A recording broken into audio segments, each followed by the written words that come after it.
So, yung first message natin guys, ang creative wonderment, follow your passion mga kapiksi. Kung ano yung gusto nyo, kung ano yung desire nyo, kung ano yung mga pangarap nyo sa buhay guys, sundin nyo. Kung mapapansin nyo yung image ng card guys, ito kayo, tapos ito yung stairway, no? Staircase, stairway to heaven, ganyan. Staircase, hagdanan. So, of course, there's a long way to go hanggang sa marating nyo yung tuktok, no? But, ang importante is you take one step at a time, mga kapiksi. Lalo na kung mataas masyado yung pangarap nyo, di ba? Syempre, mas mataas, mas maraming hagdanan, or mas maraming baitang mga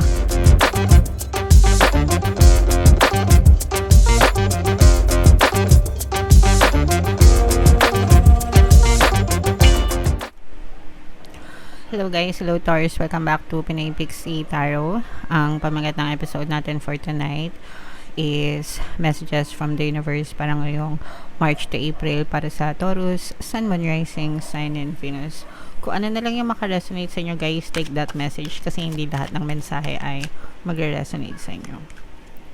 So, yung first message natin guys, ang creative wonderment, follow your passion mga kapiksi. Kung ano yung gusto nyo, kung ano yung desire nyo, kung ano yung mga pangarap nyo sa buhay guys, sundin nyo. Kung mapapansin nyo yung image ng card guys, ito kayo, tapos ito yung stairway, no? Staircase, stairway to heaven, ganyan. Staircase, hagdanan. So, of course, there's a long way to go hanggang sa marating nyo yung tuktok, no? But, ang importante is you take one step at a time, mga kapiksi. Lalo na kung mataas masyado yung pangarap nyo, di ba? Syempre, mas mataas, mas maraming hagdanan, or mas maraming baitang mga kapiksi.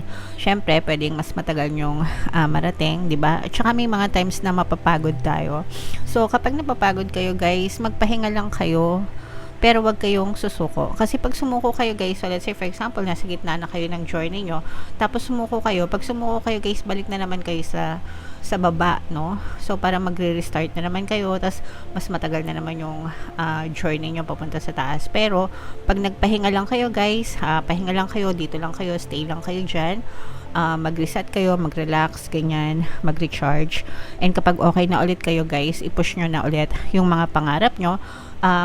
Syempre, mas maiksi na yung kumbaga yung daan or yung timeline, ganyan, hanggang sa marating nyo yung desire nyo. So, you just take one step at a time, mga kapiksi. Ang importante is mag-persist kayo. Again, pag napapagod, magpahinga, pero wag na wag susuko mga kapiksi. Kung ano yung gusto nyo, sundin nyo, as long as wala kayong inaapakan, inaagrabyado na ibang tao mga kapiksi. And kumbaga, basta nasa tama kayo guys, sundin nyo yung gusto nyo. Okay? Alright. Another message, Taurus, we have the children energy. For some of you guys, baka may mga anak kayo, pamangkin, mga inaanak, mga nakabatang kapatid. So, it's all about children, guys. Kung meron kayong mga ganyan sa paligid nyo, make sure na ginagabayan nyo sila and connect with them, no? Kasi baka puro kayo cellphone ng cellphone.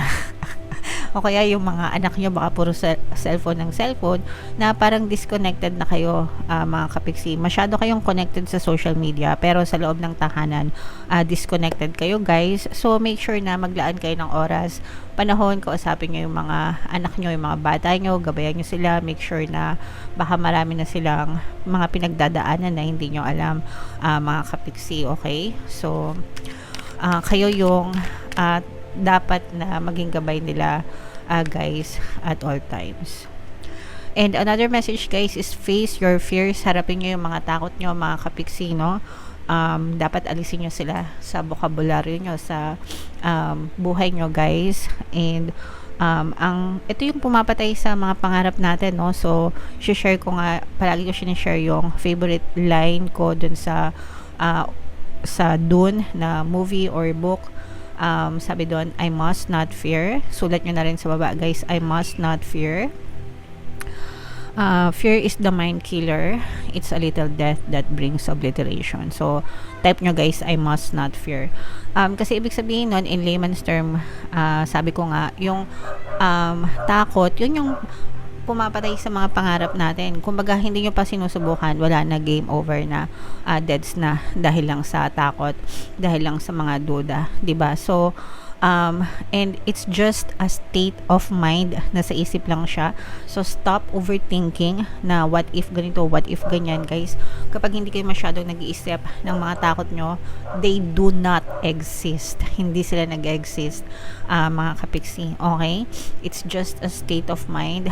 Pero pag binaliktad nyo yung sitwasyon and you have faith, mga kapiksi, faith and fear, parehas yan.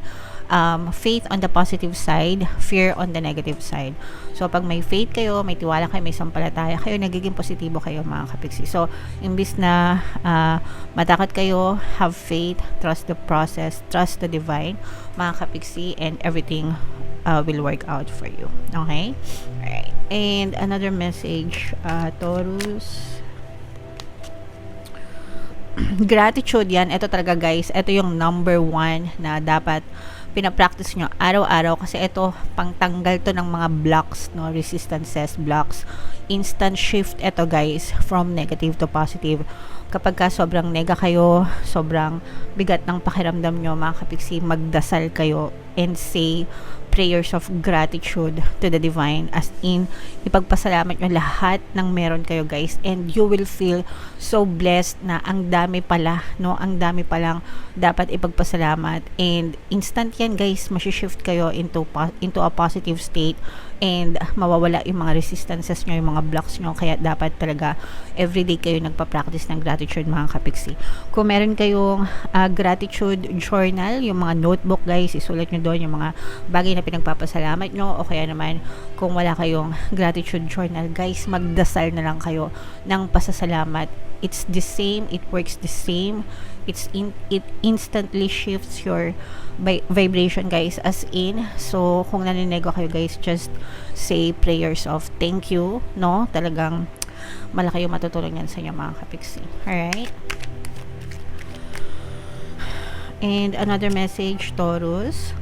Legends, no, learn from those who inspire you, mga kapiksi. So tayo, may mga ina-idol tayo, may mga role models ba, ganyan. So sometimes kakilala natin like family members, magulang, no, usually, o kaya naman yung mga sikat, di ba, famous, mga celebrities, whomever, guys. Pero you have to learn from them, no, yung mga best practices nila, yung mga and even yung failures nila, dun kayo matututo, mga kapiksi. So kumbaga parang learning, ano sila, mga coach sa totoong buhay, di ba? So yung mga failures nila, pwede kayong matuto doon, iwasan nyo, and then yung mga the best na nagawa nila, pwede nyo gayahin, mga kapiksi, and maging guide siya or gabay sila sa buhay nyo, guys. Okay? So sino bang mga idol nyo, mga kapiksi? Comment nyo sa baba kung meron. Sa akin, nanay ko talaga, number 1, nanay. Walang tatalo. Alright? Okay. So yeah. And then knowledge, guys, seek knowledge, no, wala naman tayong age requirement or parang limitation, no. Kung gusto mo mag-aral ka, matuto ka. Ako, mahilig ako magbasa even until now, mga kapiksi. Parang hindi ako nakukontento nang wala ako nababasang bago sa isang araw. So make sure na alam niyo, palawakin niyo yung inyong knowledge, guys. And kahit ano, 'di ba? Especially nowadays, dati mahirap mag-aral, no? Mahirap maghagilap ng mga libro, walang internet, and mahirap maghanap ng mga eksperto. Ngayon, ang dami na, no? Even yung mga fake, akala mo mga mga ano na, mga professional na. Pero mag-ingat na lang kayo sa pagsasaliksik, mga kapiksi. Alright? But yeah, kung gusto niyo mag-aral or kung gusto niyo magturo, pwede rin, kasi habang nagtuturo kayo, natututo din kayo, mga kapiksi. Alright? So comment down below, guys, if feeling nyo naka-resonate kayo dyan. Bunod tayo ng isang card pa dito, mga kapiksi. Habang sinushuffle ko to, panoorin nyo muna yung video natin regarding sa ating paano mag-manifest ng abundance video course. Kapiksi, sawa ka na ba sa mga struggles at hirap sa buhay mo? Masipag ka ba at masikap sa buhay ngunit hindi ka pa rin umaasenso? Ilang beses ka na bang nag-attempt magnegosyo at mag-invest pero palagi ka pa rin nalulugi? Sa pagkakataon na ito ay maaaring may subconscious beliefs ka na nagiging balakid sa iyong pag-unlad at pagyaman. Introducing, paano mag-manifest ng abundance video course. Dito ay matututunan mong ma-overcome ang mga balakid mo para tuluyan ka ng umunlad, umasenso, sumagana, maging matagumpay, successful at maswerte sa iyong kabuhayan, pera, trabaho, negosyo, salapi at kaperahan ng bonggang-bongga. Dali, mag-send na ng email sa pinoypixie@gmail.com at simulan na ang iyong pagyaman ngayon. Alright, so sa lahat ng gusto mag-avail ng course guys, naka-flash sa screen nyo. Una, meron tayong paano mag-manifest ng abundance video course. Meron din tayong paano mawala ang third party at magkaroon ng harmonious na relationship. And meron din tayong email coaching, manifest your desires using the law of attraction. So sa mga interesado mga kapiksi, mag-send lang kayo ng email sa pinoypixie@gmail.com. And ito yung additional message guys, happiness, no?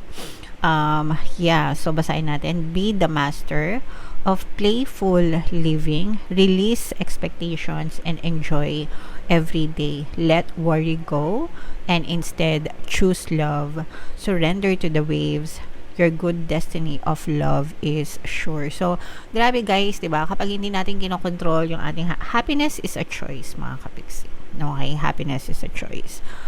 May choice ka na maging masaya, may choice ka na magmukmok sa buhay mo. Depende sa perception mo kung ano yung tinititigan mo sa buhay. Okay? So, hindi ibig sabihin na porket marami kang problema sa buhay, kailangan mo nang magmukmok, kailangan mo nang umiyak, kailangan mo nang malungkot. There are some people na kahit taghirap, 'di ba, hikahos, they still have smiles on their faces, 'di ba? Ibig sabihin, nakakangiti pa rin sila ng bonggang-bongga, masaya pa rin sila because they choose to be happy kahit na maraming problema. So, ganun lang 'yan, guys, 'di ba? Kumbaga, magpapaapekto ba tayo sa mga problema na 'yan, 'di ba? Problema lang 'yan. Where you are way better than your problems, 'di ba? Especially kung malakas yung kapit nyo sa taas, mga kapiksi. So just be playful, be happy, have fun, mga kapiksi. Kapag may mga problema, sabihin nyo lang, this too shall pass, lilipas din ito. Hindi lang ako yung nag-iisang tao na may ganitong problema, marami kami, pero for sure next time matatapos na to, mawawala na to, and I'll be forever happy, 'di ba? Talk to yourself. Gawin yung habit, guys, yung kausapin yung sarili nyo, magsalita kayo sa sarili nyo, guys, be happy, mga kapiksi, i-release nyo yung mga expectations and just enjoy every day knowing that the divine universe is always watching over you, no? Na palagi kayong ginagabayan, mga kapiksi ng nasa taas, and hindi tayo pababayaan ever, mga kapiksi. Alisin natin yung mga worries, yung mga stress, mga anxieties, guys. Nako, hindi yan makakatulong sa inyo, bagkos ay lalo lang kayo mamamroblema sa mga ganyan. So surrender to the divine, mga kapiksi. Your good love is there for you. Your happiness is just there waiting for you to claim them, no? So i-claim nyo na yung mga kaligayahan na yan sa buhay nyo, mga kapiksi. Alright? So nice message, mga kapiksi. Sana naka-resonate kayo. Comment down below, guys. And for more tarot readings, ito yung playlist nyo. Ito naman yung ating success stories ng paano mag-manifest ng abundance video course. Click here to subscribe, guys. Ito yung ating mga pampaswerte subliminals. Thank you for liking, sharing, and subscribing. See you again next time. I love you all, mga kapiksi. Have a nice day. Bye-bye.